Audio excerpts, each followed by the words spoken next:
महान ब्रह्मवेत्ता थे।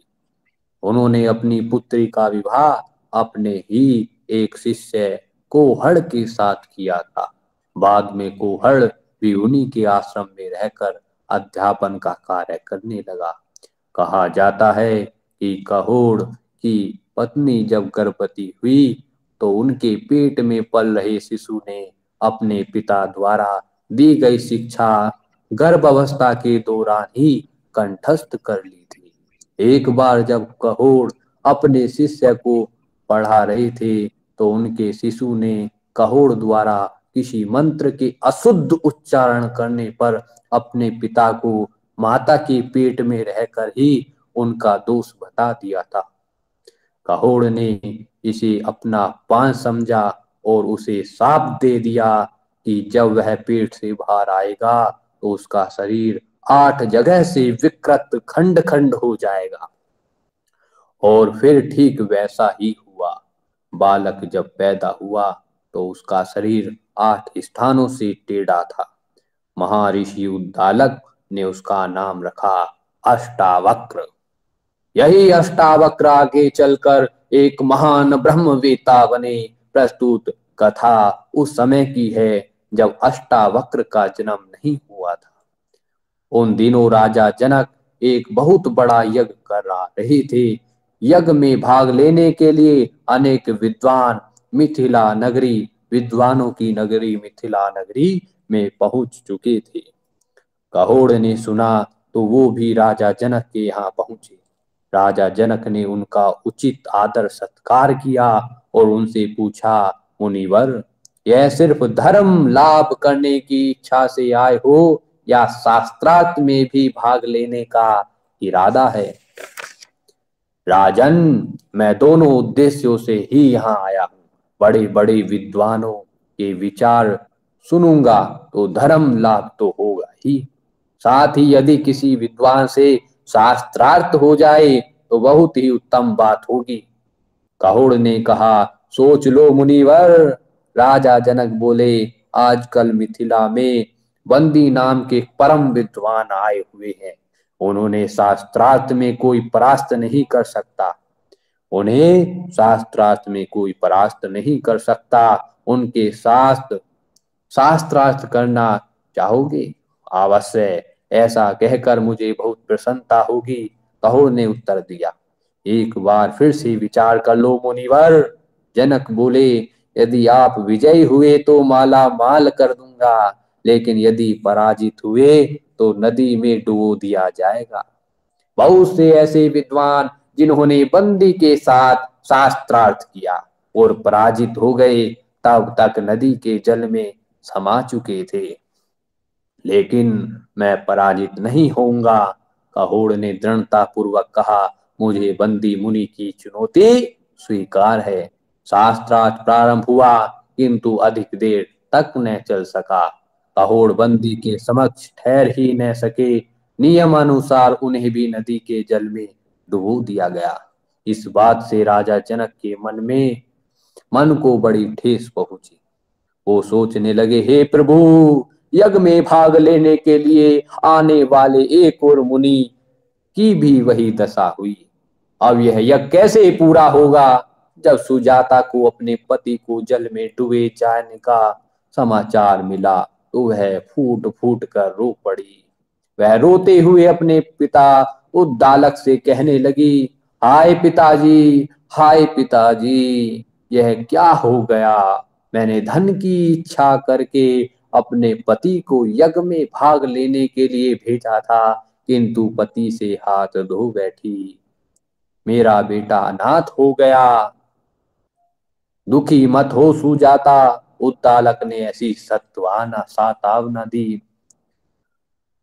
मैं तुम्हारे बच्चे को पिता के प्यार की कमी महसूस नहीं होने दूंगा। पिता के बार बार समझाने पर सुजाता ने धैर्य धारण कर लिया। कुछ दिन बाद उसने एक पुत्र को जन्म दिया। पिता के शाप से बालक 8 जगह से वक्र टेढ़ा था। उसे देखकर सुजाता व्याकुल हो उठी। वह कहने लगी, पिताश्री, कितने दुख की बात है। यह बालक तो 8 जगह से टेढ़ा है। इसमें हीन भावना पैदा हो जाएगी। इससे तो इसमें हीन भावना पैदा हो जाएगी, ऐसा कुछ भी नहीं होगा सुजाता। मैं इसके मन से सारी हीन भावनाएं निकाल दूंगा। चूंकि यह 8 जगह से टेढ़ा है, अतः मैं इसका नाम अष्टावक्र रखता हूँ। और हाँ, एक और खुशखबरी सुन लो। तुम्हारी माता ने भी आज एक पुत्र को जन्म दिया है। उसका नाम हमने श्वेत केतु रखा है। ऋषि उद्दालक की ममतामयी देख रेख में अष्टावक्र का लालन पालन होने लगा। धीरे धीरे अष्टावक्र उन्हें ही अपना पिता मानने लगा। समय व्यतीत बीतता गया। उद्दालक अष्टावक्र और श्वेत केतु को समान भाव से शिक्षा प्रदान करते रहे। दोनों बालक जब 12 वर्ष के हो गए तो एक दिन महर्षि ने कहा, मेरे होनहार पुत्रों, इतने अल्प काल में ही तुम्हें वेदों का संपूर्ण ज्ञान प्राप्त हो गया है। मुझे तुम पर गर्व है और मैं गर्वित हूँ। समय बीतता रहा। एक दिन न जाने कैसे श्वेत केतु को इस बात का पता चल गया कि अष्टावक्र उनके पिता की संतान नहीं है। अष्टावक्र उनके पिता की संतान नहीं है। इस बात पर वह अष्टावक्र से झगड़ा कर बैठा। उसने उसे बुरा भला कहा, उसकी खूब खिल्ली उड़ाई। मर्माहत होकर अष्टावक्र अपनी माँ के पास पहुंचा और उससे पूछा, माँ, मेरे पिता कहाँ हैं? क्या नाम है उनका? मुझसे सब बातें सच सच बताओ। तब उसकी माता ने रोते हुए, विलाप करते हुए उसके पिता के मरने के विषय में सारी बात बता दी। पिता को जल में डुबोकर मारने की बात सुनकर अष्टावक्र को क्रोध आ गया। उसने उसी क्षण उसके सम्मुख संकल्प लिया, मां सौगंध है मुझे अपनी माता की, अब मैं बंदी को शास्त्रार्थ में पराजित करूंगा। मैं अपने पिता की भांति उसे भी नदी में अवश्य ही डुबोऊंगा। उस रात अष्टावक्र ने श्वेत केतु से कुछ देर तक विचार विमर्श किया। श्वेत केतु, कल मैं मिथिला जा रहा हूँ। तुम साथ चलना चाहो तो चल सकते हो, हमें अच्छा अनुभव मिलेगा। सुना है 12 वर्ष हो गए हैं, राजा जनक अब भी अपना यज्ञ पूरा नहीं कर सके हैं। श्वेत केतु की नगर में घूमने की प्रबल इच्छा थी। वह संघर्ष तैयार हो गया। अगली सुबह दोनों मिथिला के लिए चल पड़े। जब वे राजा जनक के महल के द्वार पहुंचे तो द्वारपाल ने उन्हें रोका। उसने पूछा, बालको, कौन हो तुम, क्या चाहते हो? हमें राजा जनक से मिलना है, कृपा हमें उनके पास ले चलिए। अष्टावक्र ने उत्तर दिया, राजा तो यज्ञ में व्यस्त हैं, उनसे केवल वृद्ध विद्वान ब्राह्मण ही मिल सकते हैं। द्वारपाल ने कहा, ज्ञानी होने के लिए सफेद बालों या घुटी हुई खोपड़ी की आवश्यकता नहीं होती। निर्भीक स्वर में अष्टावक्र ने कहा, मनुष्य की मेधा अर्थात बुद्धि को उसकी आयु के हिसाब से परखना गलत है। मैं अभी छोटा ही हूँ किंतु संपूर्ण वेदों का ज्ञाता हूँ। मैंने अनेक यज्ञों में भाग लिया है। द्वारपाल की फिर हिम्मत न हुई श्वेत केतु अष्टावक्र को रोकने की। उसने दोनों ऋषि कुमारों को राजा जनक के पास पहुंचा दिया। वहां पहुंचकर अष्टावक्र ने राजा जनक से कहा, राजन, मैंने बंदी की चुनौती तथा उन सभी के भाग्य के बारे में सुना है जिन्हें उसने पराजित किया था। अब मैं बंदी को चुनौती देने और उसे मटिया मेट करने आया हूँ। एक 12 वर्षीय ऋषि कुमार के मुख से ये बातें सुनकर राजा जनक अवाक रह गए। उनके वाक्य नहीं थे, वह मौन हो गए। उन्होंने मन में विचार किया कि यह अभी बच्चा है, इसे समझाना चाहिए। इसी उद्देश्य के लिए उन्होंने अष्टावक्र से कहा, बालक, तुम्हें बंदी के प्रचंड ज्ञान का अनुमान नहीं है, इसलिए तुम ऐसा कहने का दुस्साहस कर रहे हो। उन्हें अभी तक कोई परास्त नहीं कर सका है। अष्टावक्र बोला, वह इसलिए कि आज तक बंदी को मेरे जैसा किसी मेधावी व्यक्ति से शास्त्रार्थ करने का पाला नहीं पड़ा। मैं उसे शास्त्रार्थ में अवश्य पराजित करूंगा और उसे नदी में डूबे बिना घर वापस नहीं लौटूंगा। जब जनक ने देखा कि अष्टावक्र अपनी जिद पर अड़ा हुआ है तो उन्होंने सोचा, इस बालक में तो गजब का आत्मविश्वास है, जरा इसकी परीक्षा तो कर लूं।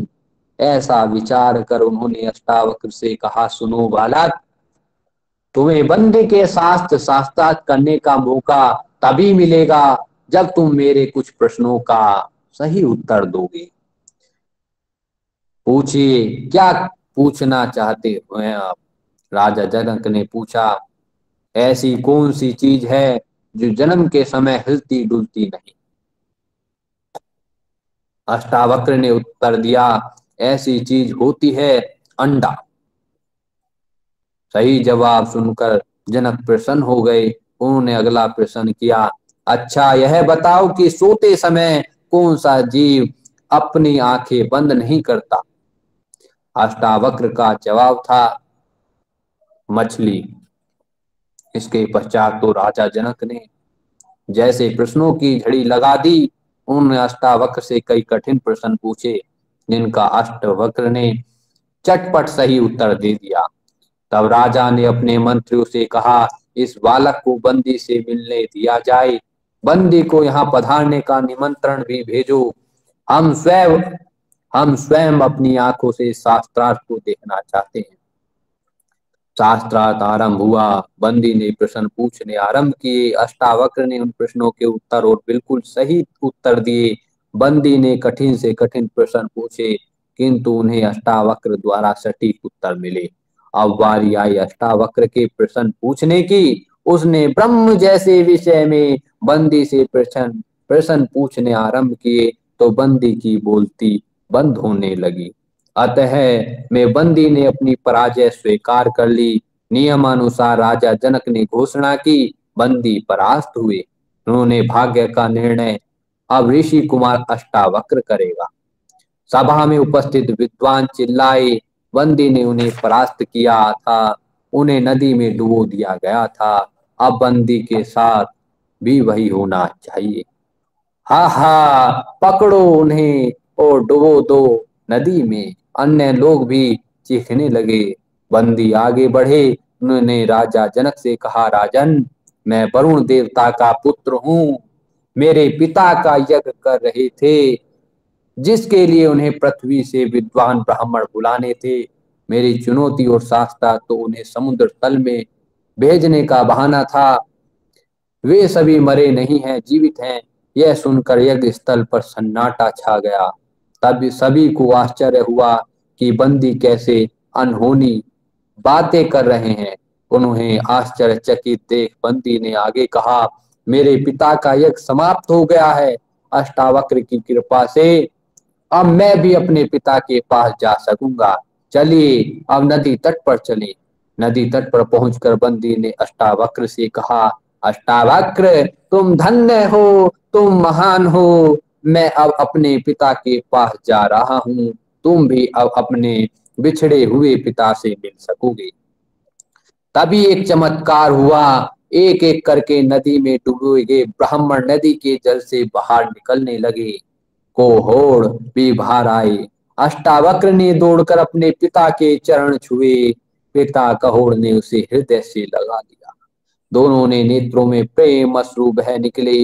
राजा जनक ने कहोड़ से कहा, मुनिवर कहोड़, हम सब के बीच में सबसे बड़ा शास्त्रज्ञ अष्टावक्र ही है। ठीक कहते हो राजा जनक, कहोड़ बोले। पिता जो कुछ न कर सका उसे बेटे ने कर दिखाया। मैं धन्य हुआ। बंदी कहने लगे, अच्छा राजन, अब मुझे भी आज्ञा दीजिए। पिता पुत्र के इस मिलन को देखकर मेरी भी अपने पिता से मिलने की इच्छा प्रबल हो उठी है। यह कहकर बंदी ने नदी में छलांग लगा दी। कहोड़, अष्टावक्र और श्वेत केतु आश्रम वापस आ गए। वहां आते ही सुजाता और अष्टावक्र को कहोड़ नदी तट पर ले आए और अष्टावक्र से कहा, अष्टावक्र, झटपट नदी में एक गोता लगाकर बाहर निकल आओ।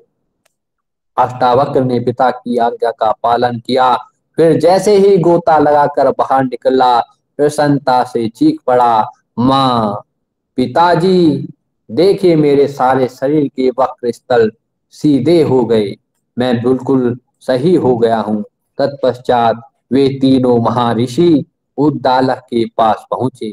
सुजाता ने महर्षि को अष्टावक्र की ओर संकेत करके बताया, पिताजी, इधर देखिए, अष्टावक्र का शरीर ठीक हो गया है, अच्छा हो गया है, स्वस्थ हो गया है। अपने पोते का सुगठित स्वस्थ शरीर देखकर उद्दालक बहुत प्रसन्न हुए। आश्रम में फिर से सुख चैन की बंसी बजने लगी। बोली शंकर भगवान की जय। बोली जय। आनंद कंद भगवान की जय। जय। आज के आनंद की जय। पंडित जी महाराज की जय। नहीं प्रभु, आपके केले हैं। बहुत अच्छा नहीं है। अष्टावक्र की जो आपने कहानी सुनाई, बहुत बढ़िया, बहुत बढ़िया।